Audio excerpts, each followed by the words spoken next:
하나님께서 우리에게 주시는 말씀은 사도행전 16장 25절부터 32절입니다. 우리 다 같이 자리에서 일어나셔서 하나님께서 주신 말씀을 한 목소리로 같이 봉독하도록 하겠습니다.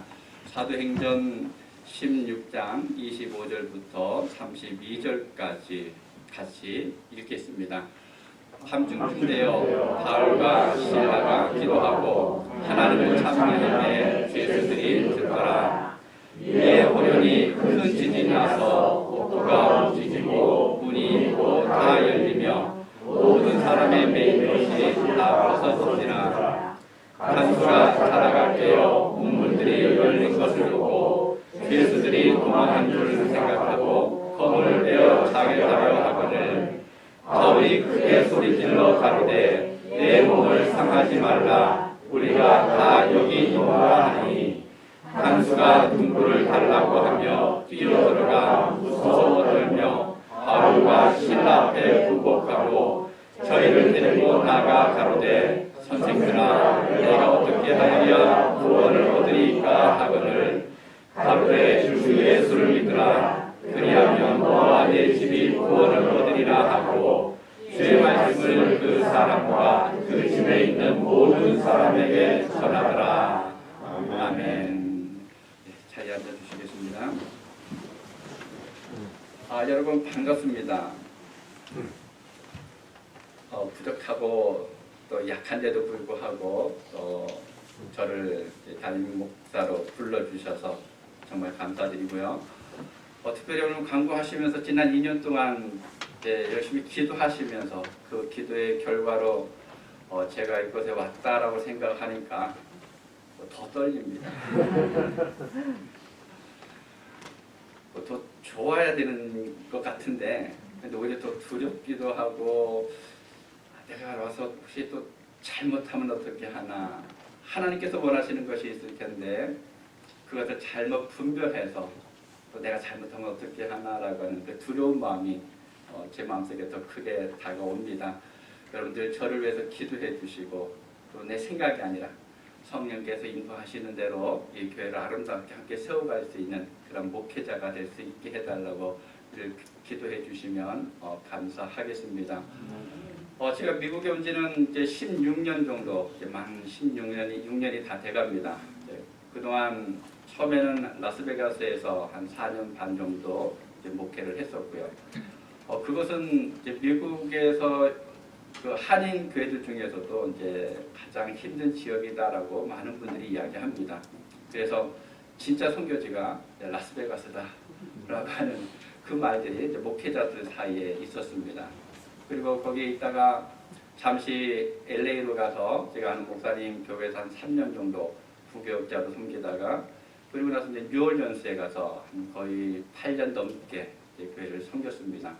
그리고 나서 이제 이곳에 오게 됐는데 이 모든 과정들이 이제 하나님의 은혜다라고 생각을 합니다.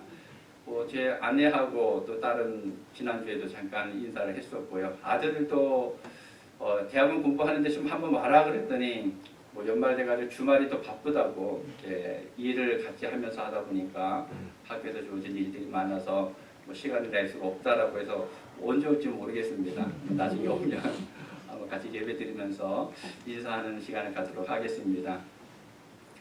제가 9월에 설교를 하면서 이제 반갑다라고 하는 말을 그 의미가 뭔지를 말씀을 드렸었죠. 그리워하고 바라던 중에 만나게 되거나 이루어져서 마음이 흐뭇하다 이렇게 말씀을 드렸습니다.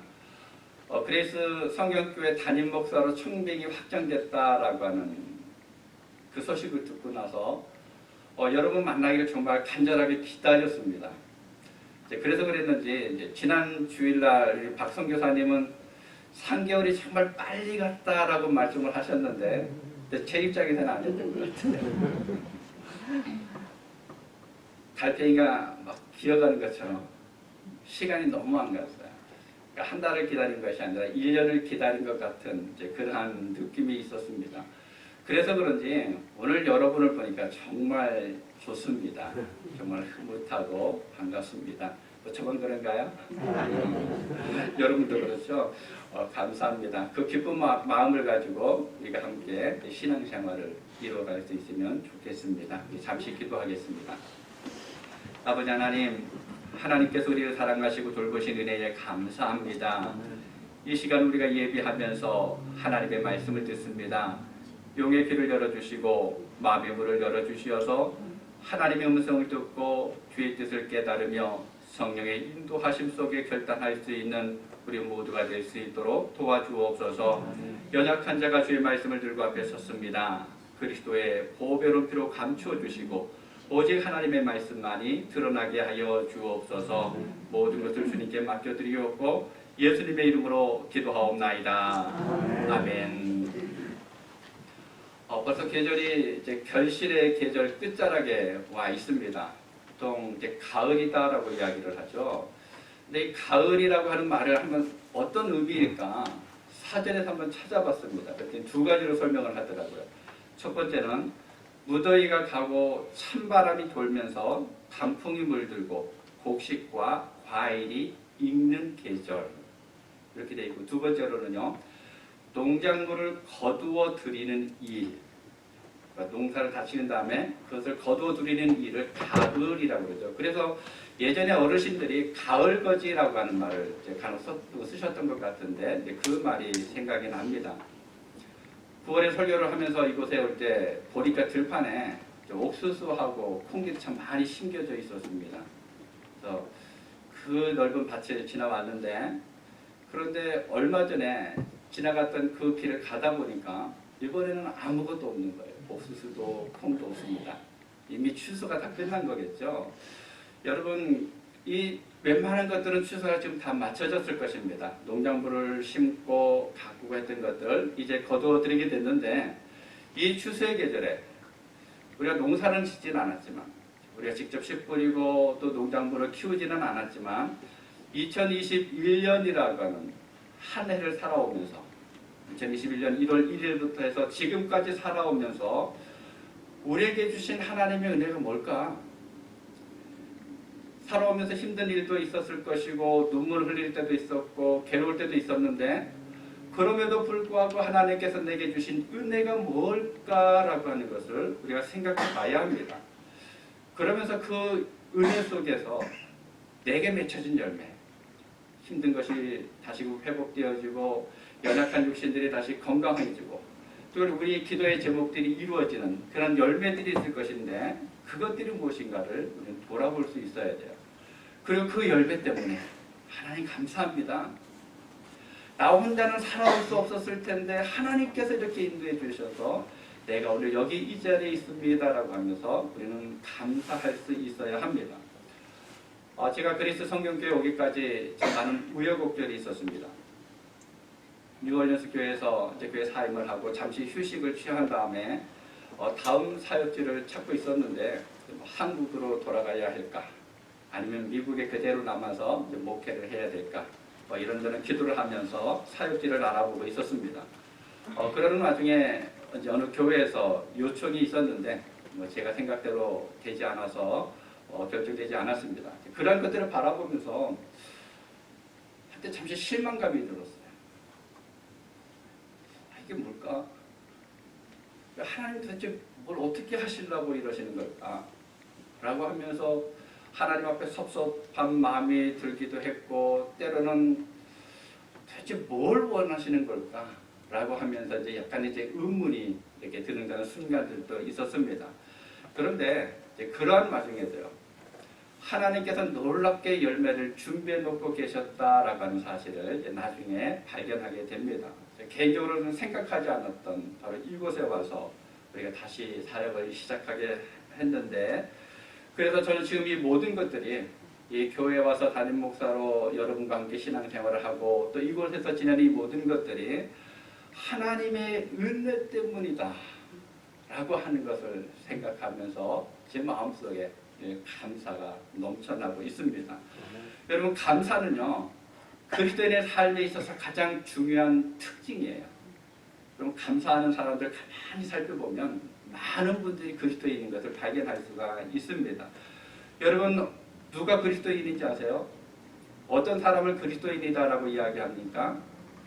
예수를 그리스도로, 예수를 구주로 고백하고 예수를 나의 주인으로 영접하면서 하나님의 자녀가 된 사람이에요. 그리고 그 사람을 그리스도인이다라고 이야기합니다. 원래 우리는 허물과 죄로 죽었었던 사람들이죠. 가만히 있으면 우리는 지옥에 갈 수밖에 없습니다. 그런데 예수 그리스도의 속죄의 죽으심을 힘입어서 다시 살아났어요. 이거 하나만 생각해도 감사거리가 넘쳐나죠. 여러분 한번 생각해 보시기 바랍니다. 나는 지옥으로 가게 돼 있어요. 생을 다 마감하게 되면 지옥으로 가게 돼 있습니다. 아니 좀 심하게 이야기하면 지금 이 언덕에서 내가 쭉 미끄러져 내려가고 있는데 저 밑이 지옥이에요. 그런데 어떻게 됐습니까? 예수님께서 십자가에서 죽으심으로 인해서 미끄러져 가고 있는 나를 손을 딱 잡아서 천국으로 이끌어 주셨다. 여러분 이것만큼 큰 은혜가 있을까요? 이거보다 더 큰 감사의 조건이 있습니까? 그래서 우리는 내가 진정으로 거듭난 새 사람이 되었다라고 하는 그 마음이 있다 그러면 우리는 어떤 환경 속에 있든지 주님을 찬양하면서 감사할 수가 있습니다. 사무엘상 7장 12절에 보면 이런 말씀이 있습니다. 성경 물론 자막이 나오긴 하겠지만 성경 있으신 분들 한번 찾아서 같이 읽도록 하겠습니다. 구약성경 제 성경으로 418페이지인데요. 사무엘상 7장 12절입니다. 없으신 분들은 자막 보시면서 한 목소리로 같이 읽겠습니다. 사무엘이 돌을 취하여 미스바와 센 사이에 세워 가로되 여호와께서 여기까지 우리를 부르셨다 하고 그 이름을 에베드셀이라 하니라. 아멘.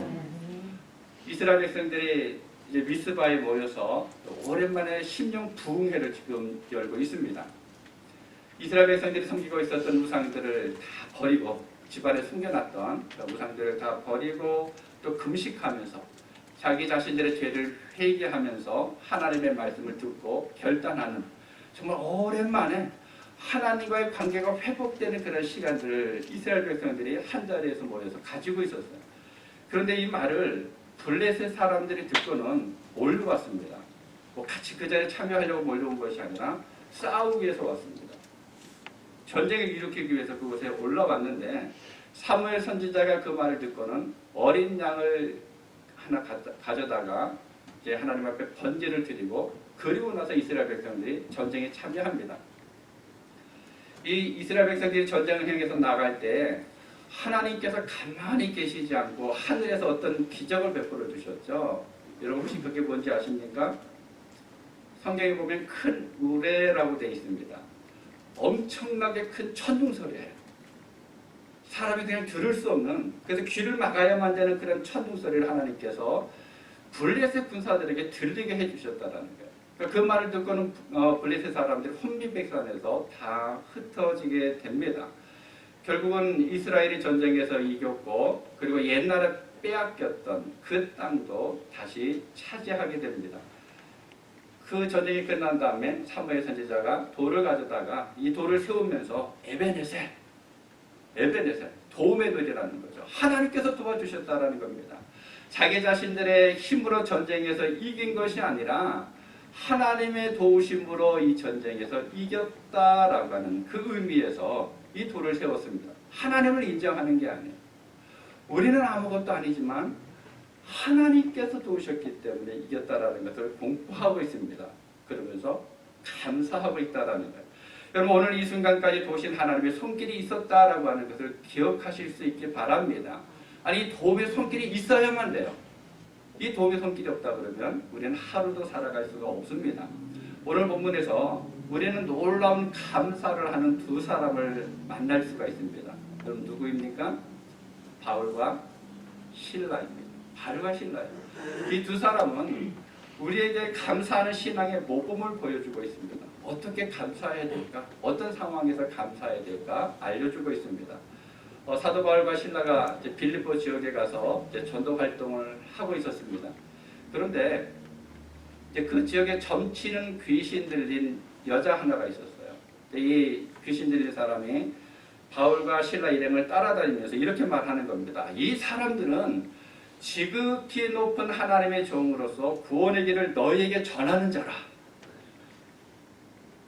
당연히 지금 그거 하고 있죠. 그러니까 이 사람이 하는 것은 옳은 거다. 너희가 들어야 된다. 라고 하는 것을 이야기하는데 누가 말을 하는가 하면 귀신 들린 여자가 말하고 있다는 거예요. 근데 사도 바울이 이 말을 듣는데 너무 기분이 안 좋은 거예요. 마음이 상합니다. 그래서 참다 못해서 그 여인 속에 있었던 귀신을 쫓아냈어요. 근데 이게 문제였습니다. 이 귀신 들린 여인의 주인들이 있었는데 그 점을 통해서 돈을 벌었었습니다. 근데 이제는 돈을 벌 수 없게 되죠. 그렇게 되자 바울 일행에게 앙심을 품고는 이제 고발을 합니다. 이렇게 해서 바울과 실라가 잡혔는데 아무런 신문도 받지 않고 다짜고짜 매로 때리고는 이제 감옥에 가두어 버립니다. 그리고 그곳에 가뒀는데 발에다가 이만한 쇠고사람을 채워놓게 됩니다.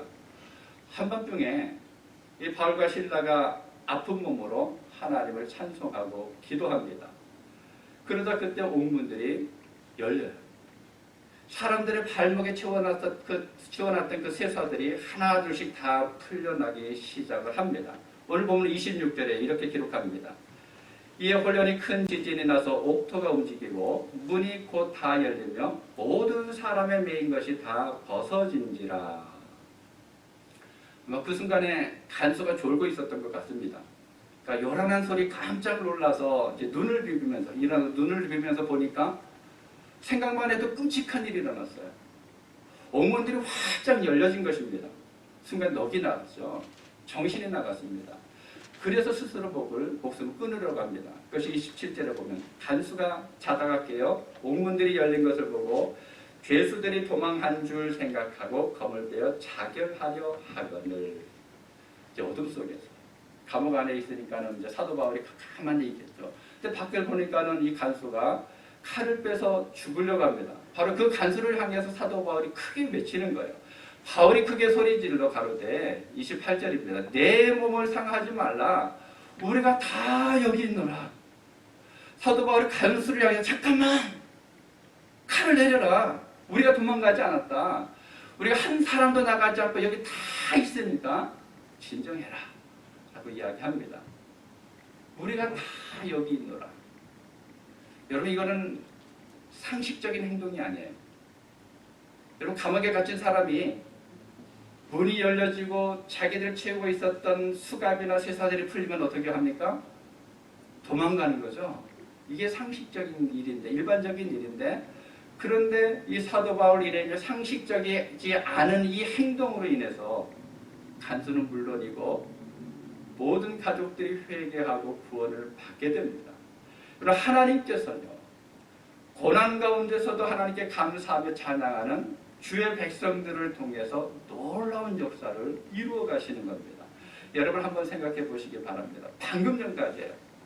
몇 분 전까지는 바울 일행은 죄수였습니다. 천한 존재였어요.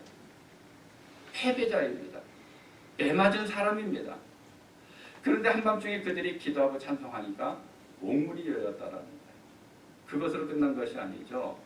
그들을 지키고 있었던 간수와 그 가족이 회개하고 예수 그리스도를 믿음으로 인해서 하나님의 자녀가 됐어요. 그 밤에 그것도 끝나지 않았습니다. 그 다음날 어떻게 됐습니까? 간수가 상견들에게 가서 얘기했죠. 얘기하니까 이 사람들이 사도 바울 일행에게 찾아와서 빌었어요. 제발 좀 우리 좀 눈 감아달라고. 그러면서 이 사람들을 성문으로 정중히 모셔서 밖으로 내보냈습니다. 어떻게 된 거예요? 패배자가 승리자가 됩니다. 처음에 들어갈 때는 다른 누군가에서 억압돼서 억지로 끌려갔었는데 나올 때는 많은 사람들이 우러러보는 그러한 존재로 나올 수가 있었다라는 겁니다. 여러분 어떻게 이렇게 패자가 승자가 될 수 있었을까요? 어떻게 무시받던 사울과 그 실라가 존대받는 그 자리로 옮겨갈 수 있었을까요? 그 답이 오늘 본문 25절입니다. 함께 읽겠습니다. 같이 읽습니다. 밤중쯤 되어 바울과 실라가 기도하고 하나님을 찬미하며 죄수들이 듣더라. 바로 이겁니다. 이 찬송이. 그리고 감옥이라고 하는 절망적인 상황이 있으면서도 외쳤던 이 감사. 이 감사가 바울과 실라의 위치를 바꿔놓았고 사람을 구원하는 역사를 일으켰습니다. 여러분 기억하시기 바랍니다. 여러분 감사는요. 사건의 끝이 아니에요. 끝이 아니라 새로운 역사의 시작입니다. 오늘 본문을 통해서 하나님께서 우리에게 말씀하시는 것이 무엇인가 하면 감사로 모든 것이 끝나는 것이 아니라 감사는 어떤 일들을 시작하게 하는 것이다. 너희들이 감사하는 그 순간부터 하나님의 역사하는 힘이 있다. 우리가 감사할 때 하나님께서 성도들의 감사를 통해서 큰 일을 행하신다라고 하는 것을 우리에게 보여주고 있습니다. 그럼 첫 번째로는요. 크게 두 가지만 말씀드리면 첫 번째는 성도의 감사는 초자연적인 역사를 보게 합니다. 감옥이라고 하는 그 극한 상황에서 하나님께 드린 바울과 실라의 그 감사의 찬송은 지진과 함께 옥문이 열렸고 또 죄수들의 세사들이 풀렸습니다. 성도들이 고난 중에 올렸었던 감사의 찬미는 이적을 부르는 역사가 있습니다. 26절을 다시 보면요. 이에 호련히 큰 지진이 나서 옥토가 움직이고 문이 곧 다 열리며 모든 사람의 매인 것이 다 벗어진지라. 지금 바울과 실라가 처한 형편이 어떻습니까? 무거이 매를 맞았다고 그랬죠. 빌립보의 깊은 감옥 속에 갇혀 있습니다. 양발에는 차가운 착고라고 합니다. 착고 세사들이죠. 이게 꽉 매어져 있습니다. 매 맞은 자리가 너무 아프고 이 착고에 차려져 있는 발이 불편하니까 아무리 피곤해도 잠을 잘 수가 없어요. 누울 수가 없습니다. 그 순간에 바울과 실라가 취한 행동이 무엇인가 하면 극심한 육신의 고통 가운데서 하나님을 찬송하는 거예요. 하나님 앞에 감사하고 있습니다. 하나님의 영광을 드러내고 있다는 거예요. 저 같았더군요. 제가 그렇게 전도하다가 끌려가서 매를 맞고 감옥에 갇히는 것도 모자라서 발에 꽁꽁 쇠사슬에 차여 있다 그러면 하나님은 원망했을지도 모르겠어요. 도대체 이게 뭐냐? 내가 다른 것도 아니고 복음을 전했는데 왜 내게 돌아오는 것이 이거냐? 라고 하면서 회의와 좌절감에 빠졌을 것 같은데 사도 바울과 실라는 그렇지 않았다라는 거예요. 오히려 그 순간에 환난 날에 간구할 때 응답하시는 하나님을 불렀습니다. 찬송하며 기도했습니다. 환난 중에서도 즐거워했고 주 안에서 기뻐했으며 그때 남은 고난을 주님의 몸된 교회를 위해서 자신의 육체 채우기를 즐거워했던 사람들입니다. 시편 42편 8절에 보면 고라 자손들이 이런 고백을 합니다. 낮에는 여호와께서 그의 인자하심을 베푸시고 밤에는 그의 찬송이 내게 있어 생명의 하나님께 기도하리로다. 하나님의 인자하심이 있다. 하나님을 찬송하는 것이 있다라는 거예요. 그런데 골로새서 1장 24절에 보면 사도 바울은 내가 이제 너희를 위하여 받는 괴로움을 기뻐하고 그리스도에 남은 고난을 그의 몸된 교회를 위하여 내 육체에 채우노라. 여러분 이 사람들의 육체는 지금 매를 맞아서 상처가 났어요. 지하 감옥에 지금 갇혀 있습니다. 발에는 착고가 채워져서 자유롭지 못합니다. 그런데 이들의 영혼은 제어할 수가 없었다는 거예요. 그 어느 때보다도 자유로웠습니다. 오히려 그 영혼은 위로부터 주시는 그 영적인 자유와 특권을 마음껏 누리고 있다는 거예요. 몸은 꼼짝 못하고 있는데 그 속에는 기쁨으로 채워져 가고 있는 것을 볼 수가 있습니다. 그리고 사도 바울이 고린도 교회 성도들에게 보낸 편지에 보면 이렇게 고백하는 것을 볼 수가 있습니다. 고린도후서 4장 8절과 9절 우리 함께 읽도록 하겠습니다. 우리가 사방으로 우겨싸움을 당하여도 쌓이지 아니하며 답답한 일을 당하여도 낙심하지 아니하며 박해를 당하고 버림받지 아니하며 거꾸러뜨림을 당하여도 망하지 아니하고. 아멘. 사도 바울의 이 고백이 삶으로 나타난 현장이 바로 오늘 본문이에요. 믿음대로 살아가는 바울과 실라를 오늘 본문을 통해서 볼 수가 있다는 거예요. 믿음 따로 삶 따로 말씀 따로 그들 생활 따로가 아니라는 것을 알 수가 있습니다. 한밤중에 고요한 감옥 안에서 울려 퍼지는 소리를요. 그 감옥 안에 있는 모든 사람들이 같이 들었을 것입니다. 집중해서 귀를 기울여 듣고 있는데 그때 지진이 일어나고 몽문이 열리고 쇠사들이 풀렸습니다. 사랑하는 성도 여러분, 우리의 하나님은요, 그 하나님을 의지하고 우리의 길을 맡길 때 직접 하나님께서 움직이셔서 모든 일들을 이루어 가십니다. 구원을 베풀어 주십니다. 우리가 어려운 가운데서 믿음을 잃지 않고 주님께 감사할 때 주님은 이적의 역사까지 행하시는 분입니다. 여러분, 지금 혹시 고난 중에 있습니까? 모든 것을 주님께 맡기시면서 감사해 보시기 바랍니다. 비록 이것도 없고 저것도 없고 저 몸도 괴롭고 생활도 괴롭지만 그럼에도 불구하고 내 안에 주님께서 계셔서 감사합니다라고 여러분 고백해 보시기 바랍니다. 그 고백을 통해서 주님께서 우리 삶 가운데 오셔서 우리를 붙들어 주시고 인도해 주실 것입니다. 두 번째로는요, 성대의 감사는 영혼을 구원하는 힘이 있습니다. 간수가 자다가 놀라서 깨보니까 옥문이 열렸어요. 로마법에서는 그 간수가 죄수를 놓치게 되면 두 가지 중에 하나라고 봅니다. 바로 처형을 당하든지, 두 번째는 도망간 죄수가 남은 형기가 있으면 그 형기를 대신 감옥에 들어가서 채우는 겁니다. 이 간수는 당연히 그 많은 죄수들이 다 도망갔다 생각했으니까 야, 이거 나 죽었구나, 이제는 죽을 수밖에 없구나 라고 하면서 자결하려고 했습니다. 그럼 여기서 우리는 서로 정말 다른 삶을 볼 수가 있죠. 한쪽은 육체적으로는 괴롭고 힘든 상황에 처해 있습니다. 처참한 상황에 처해 있는데 그럼에도 불구하고 하나님을 찬송하고 감사하는 모습이에요. 그런데 다른 한편은 어떻습니까?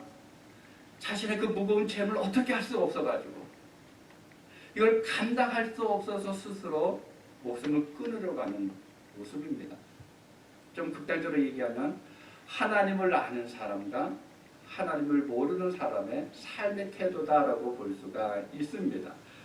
주님께서는 바로 이 기회를 통해서 간수의 마음이 열리도록 하셨습니다. 검을 빼든 간수를 향해서 사도 바울이 외치죠. 28절에 바울이 크게 소리질러 이르되 내 몸을 상하지 말라, 우리가 다 여기 있노라 하니. 제가 중학교 3학년 때 이 본문을 이제 처음 읽으면서 한참을 생각했어요. 도대체 왜 이 사람들이 도망을 가지 않았을까? 왜 도망가지 않았을까? 아까도 잠깐 생각해봤지만 여러분 같은 경우는 어떨 것 같습니까? 더군다나 억울하게 갇혔는데 왜 도망가지 않았을까요? 저 같으면 시원하 기회다라고 하면서 막 달려나갔을 것 같은데, 근데 왜 이 사람들 그대로 그 자리를 지키고 있었을까요?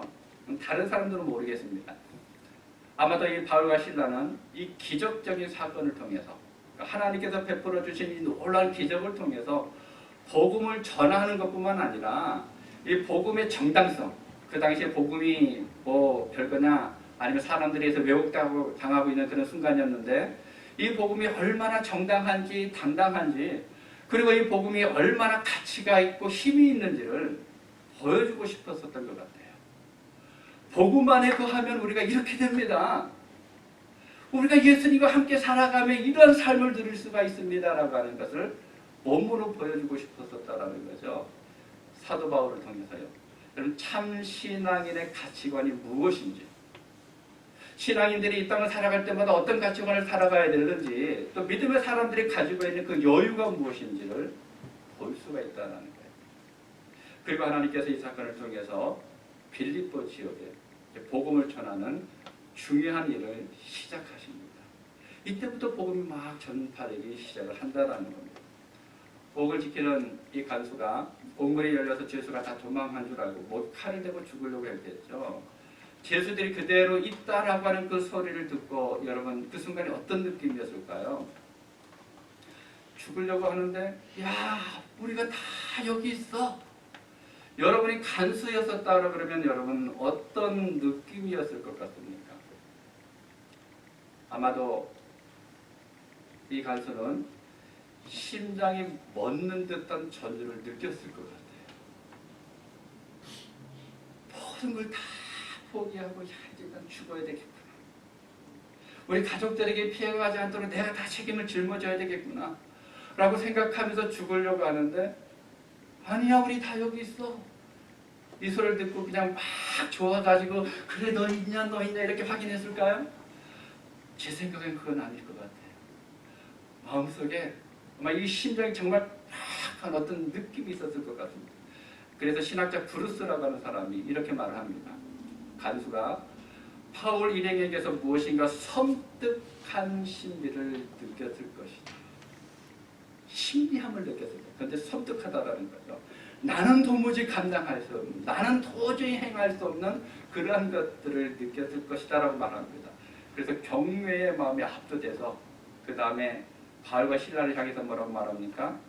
선생들, 오늘 보면 30절 우리 함께 읽도록 하겠습니다. 그들을 데리고 나갈 때 선생들이여 내가 어떻게 하여야 구원을 받으리까 하거늘. 내가 어떻게 하여야. 여러분, 간수가 뜻밖의 상황에서 던진 이 질문은요, 우리가 살아가는 인생에 있어서 가장 극적인 질문입니다. 내가 어떻게 해야 예수님을 따라갈 수 있을까? 내가 어떻게 해야 예수님을 믿고 예수님에게 갈 수 있을까?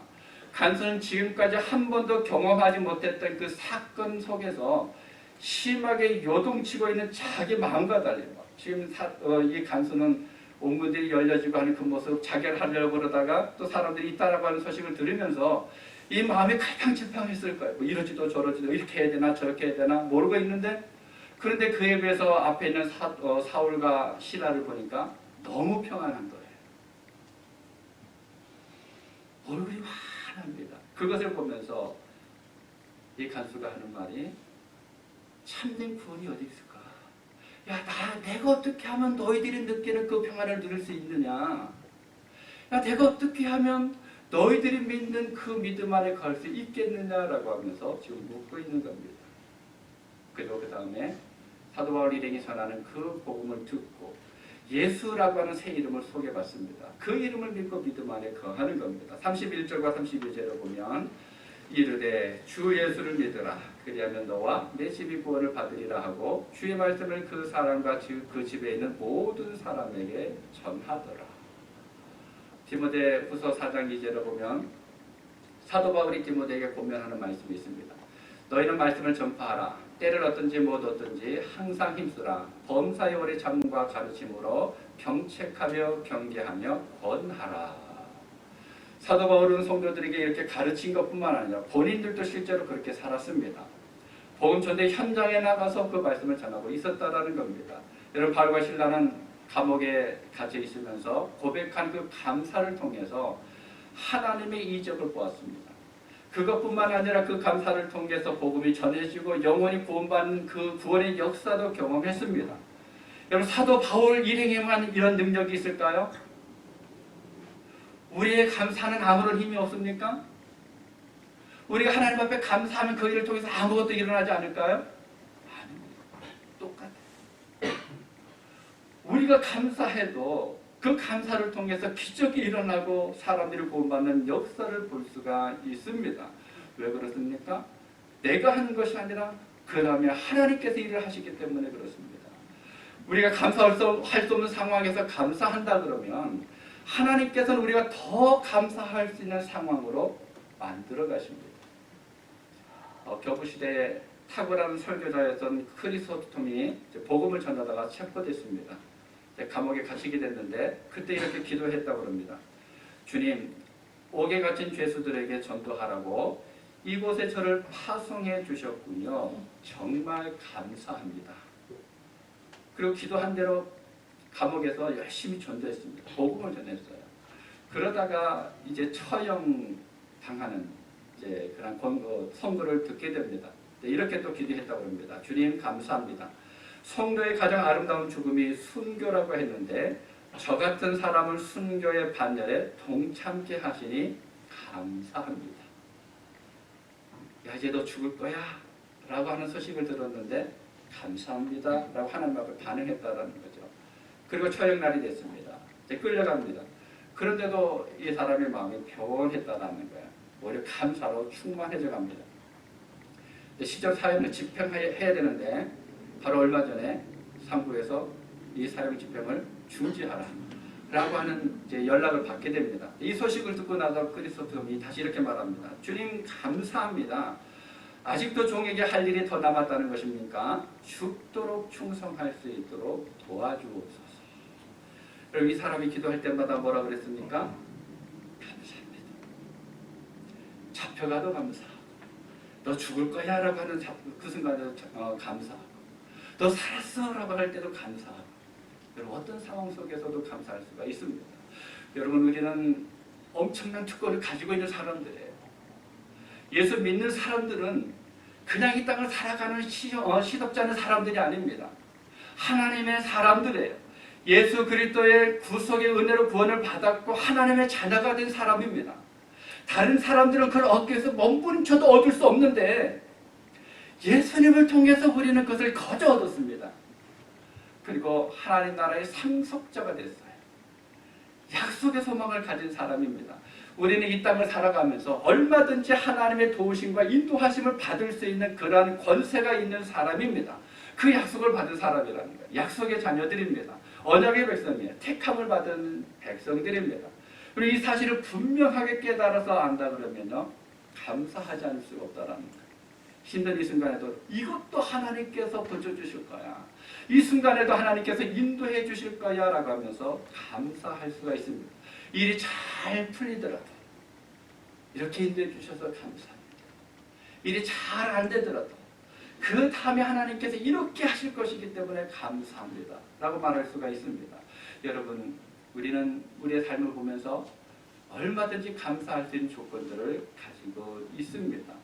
사랑하는 여러분, 하루를 살아가면서 얼마나 하나님께 감사하고 있습니까? 아니 여러분 입술에 감사라고 하는 단어가 몇 번이나 나오고 있습니까? 우리는 작은 일들 때문에 쉽게 원망합니다. 누구를 향해서 원망의 말을 할 때가 더 많이 있습니다.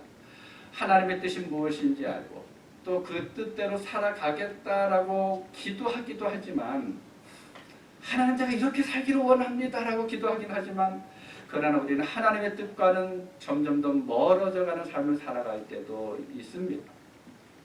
데살로니가전서 5장 16절 17절에 사도 바울이 이렇게 권면합니다. 우리 함께 읽도록 하겠습니다.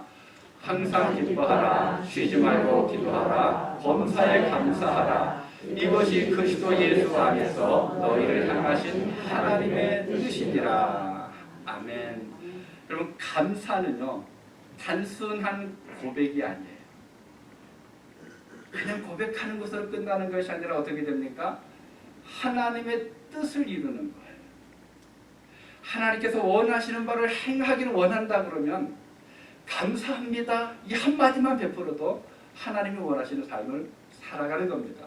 비록 우리가 처한 상황이 절망적이라 할지라도 그 순간에 감사하는 것이 하나님의 뜻이에요. 하나님은 하나님의 자녀들의 환경이 아니라 그 환경 너머에 있는 하나님을 바라보기를 원하십니다. 살아가는 그레이스 성경교회 성도 여러분, 우리가 세상을 살아가면서 한숨이 저절로 나오는 그런 삶을 살아갈 수도 있습니다. 여러분 그 순간을 당할지라도 우리를 붙들고 계시는 하나님의 손을 보실 수 있기 바랍니다. 그 순간에 하나님 멀리 계시지 않습니다. 우리 한숨 지어야 될 그 순간에 하나님 더 가까이 오셔서 우리를 붙들고 계십니다. 그 하나님의 손을 보시기 바랍니다. 그 하나님을 바라보면서 어떠한 상황에서도 감사의 고백을 하는 여러분 모두가 되실 수 있기를 주님의 이름으로 축복합니다. 기도하겠습니다. 아버지 하나님, 하나님께서 언제나 우리와 동행하여 주신 은혜에 감사합니다.